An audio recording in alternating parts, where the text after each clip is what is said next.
Hi, Alice Wheaton here. Thank you for joining me in the video series, Double Your Income and Then Double It Again. I'm going to talk to you today about decision making. Now, having said this, I want you to know that when I take myself through this decision making process, I'm often much more enlightened and I can have a lot more comfort and sleep better. And the reason is because I look at things from both sides. Some people say, I can make a decision based on my gut feeling. I can too. The problem is that I'm often wrong. And so I want to mitigate as much risk as I can. And so it's very simple. This is not a complex, highly intellectual process. But we're either going to do or not to do something. And so let's give ourselves 3 different choices. Let's say that you are going to do a renovation. And you might want to do an analysis of, 3 different contractors. You create your choice. Choice number 1, what is the risk of using this one particular contractor? And then what is the probability of that risk occurring? And then, of course, what would be the rewards? When you've gone through this process and you've given yourself 3 choices, 3 risks, 3 rewards, and you can rank the probability, then you're much more inclined to make a good decision. I'll give you an example of one of my bad habits and decisions that I made occasionally. I pick up hitchhikers. I'm from northern Newfoundland, and that's pretty common there. We all give each other rides in a pickup truck or whatever. And so out on the highways, I would often pick up a hitchhiker, and I actually have even brought them home so they could stay overnight in my house. And so my partners asked me respectfully not to do that anymore. I couldn't understand why he wanted me to do that, since I considered the probability of risk to be extremely low and the rewards that I felt to be extremely high.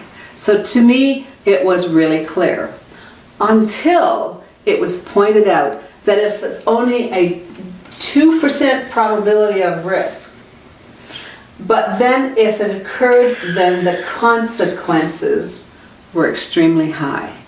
Oh, that made sense. That made sense, and so what happened is that I stopped picking up hitchhikers. I still wish I could, but I don't want to experience the consequences. Another example recently is that I made a risky choice of prepaying a contractor. And so the probability of him keeping his word was very high, so the risk was low. And also, if he didn't keep his word, the consequences were really low. Because it was just money. It wasn't my life, it wasn't my personal safety or my health.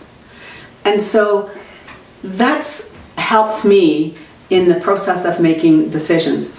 And even if the decision is bound to bring a lot of pleasure, it still needs to have that risk and reward analysis attributed to it. And so I call that, when I'm able to do that, it's intelligence from within. And that's not to say that I get it right all the time.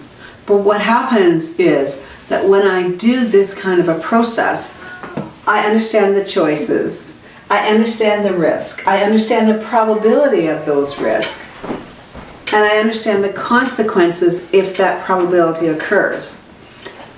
Then I'm able to not just enlighten myself, as I'm helped to help other people work through the same kind of decision-making process. And so the more I do that, actually the more competent and the more self-assured and the more confidence I have in my own decision-making ability. And then when I make a decision and something goes wrong, then I have 0.000 likelihood of blaming someone else. I've gone through these choices, I've gone through the risk, I've gone through the rewards, I've gone through the analysis, and if something goes wrong, then I'm able to let myself off the hook, as it were, and not be a victim. And being a victim means that the state of mind or the state of your being is directly or indirectly associated with someone or something else outside of you.